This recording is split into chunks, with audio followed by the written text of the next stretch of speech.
the person kept coming back over and over.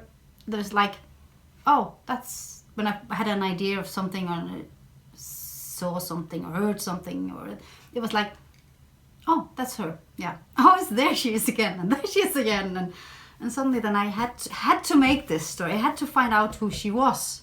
It's not my story, it's her story, and she wanted me to tell it. And so I did. I don't see myself only, especially as a writer, I see myself as a storyteller. I like telling stories, and writing is a very nice way of telling stories. I can't remember not telling stories, so I told my parents' stories when I was a kid. I was very small, and when I played, I made stories. I made fantasy worlds when I played. So I've always been telling stories. It's that's what I was made for, somehow.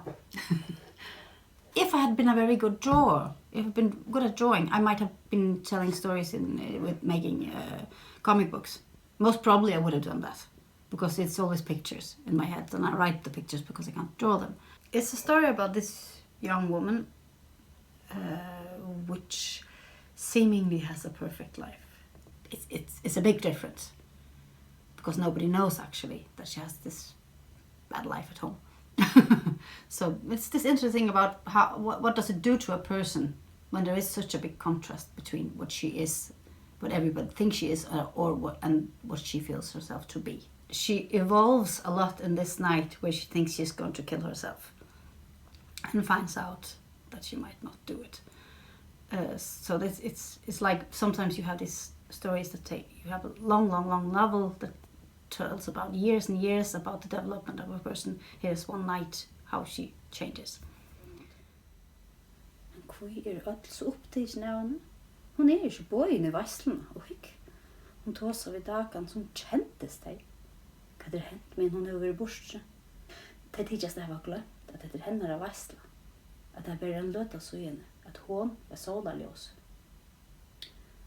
Hon ser hvordan eiet her kvinna ljós og armen og til åbåten nyan etter badgen, og man etter haren rundt brøstene, flere fyr stekka ved reie varene.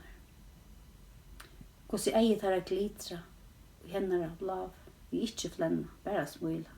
Hvordan blå I henne egen skytter atre tarra. Har I uvner I nakkan, hun kjenner seg ensamhet og kalta. Hun har sagt gjør okkur skal Vestland ikke gleppe henne av hånden. Ja, sannsner, de kjenner alle sannsner, alle utan den åbåten. Hon rister dost av viskene og stryker ivra slått ljóanlegg, som hon hei vanta, venda öll seg mot henne. Skush fra Sintja, vita om vi enn minnast sannsner. Svære kjemmer I tonen. De öll vi, langt til andre reklam ved sunnkjen, öll utan den åkjenta, som sitter ensam at lett I stålen, enn lykka åsmeien vi har 1000 år av smulen. De Sintja sannsner, bare at hei kjenner. Og Argantael higgret tam hun glæve synkjan til munnen, heide kjolken og kroppen, og I alt av sannsjen. At det ser I heltene uttidig som ein livande vera. Spekelig av varnaston, at åndkjur tonar kommer munn I henne. At hun ikke synger vi sjolv, hun ikke langt parster av heltene. Underliga vis måtte hun ser ut I halva skuimensjen I urstagarstålene, som bærer opplyst av kjersteljås.